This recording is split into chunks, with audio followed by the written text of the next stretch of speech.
So welcome everybody to the review of the fifth and final film in the Enter the Video Store Empire of Screams Arrow Video box set, which is turning out to be a really rather solid box set overall.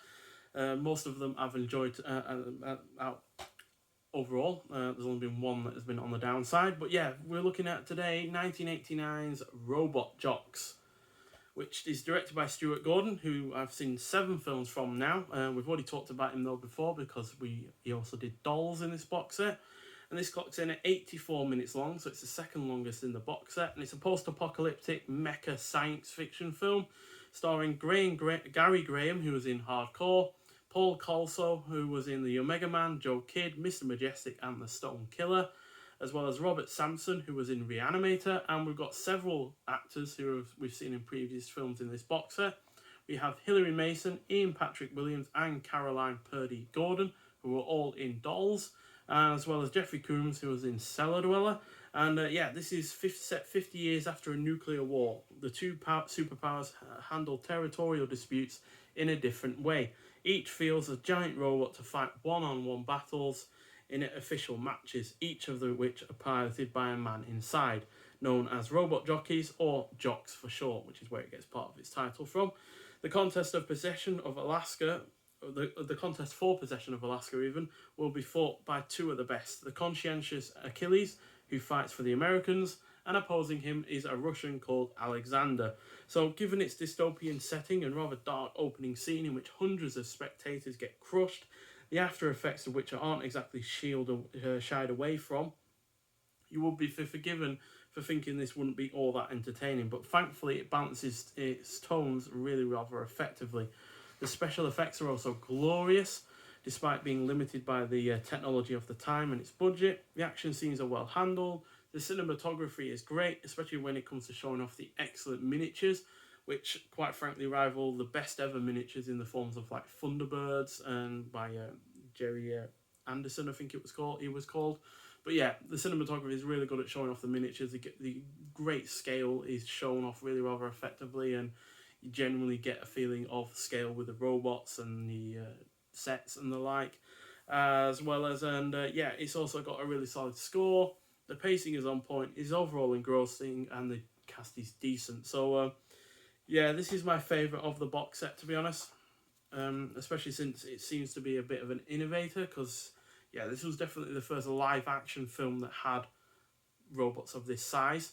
This predates Power Rangers by 4 years, and that's just a TV series, never mind the film. And obviously it predates Transformers, the live action film, by 18 years.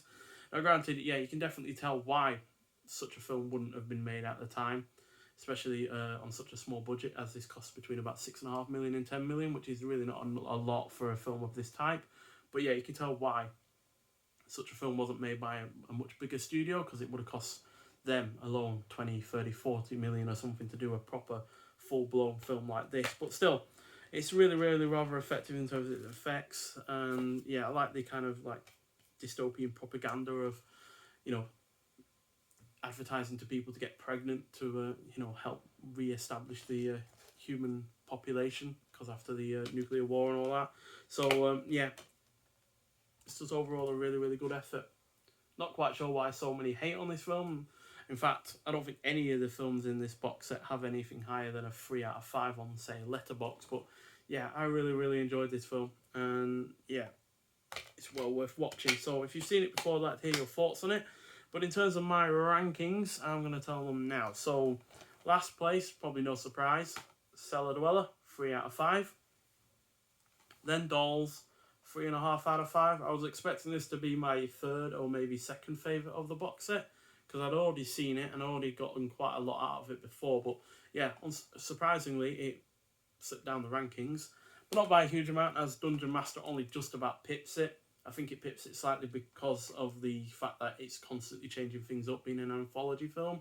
So it rarely gets boring, is pretty much constantly entertaining, and has some really, really fun elements to it. Then in second place, we have Arena. Big surprise. This is probably the biggest surprise of the box set, to be honest. Because like I said in my review, I'm not a particularly big sports fan, so the idea of boxing and stuff like that doesn't really appeal to me. but this got over that and my expectations and preconceptions, and yeah, really knocked it out of the park. But yeah, Robot Jocks with 4 out of 5. Obviously, Arena also got 4 out of 5, but this pips it just slightly.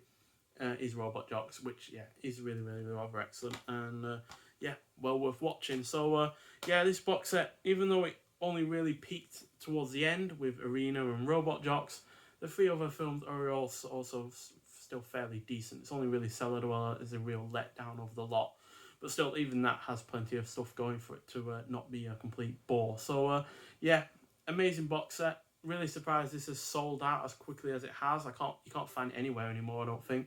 HMV have sold out. I think Arrow Video themselves are sold out as well. So yeah, big surprise it sold out as quickly as it has. But after watching the films, I'm not really that surprised now, quite frankly. So yeah, here's hoping Arrow Video release more of these kind of box sets where we take lesser known films or films that have generally not had a wide release on home video, and gives them new restorations and new, covers, new artwork, posters, art cards, a lot. Because yeah, this was a great box set overall, and yeah, probably contender for release of the year so far, quite frankly. So yeah, highly recommend getting it if you can get your hands on it. I know it's going to be probably a bit difficult with how sold out it is, but hopefully there are still a few more out there somewhere. But yeah, nonetheless, thank you for watching, and I'll see you with the next one. Bye.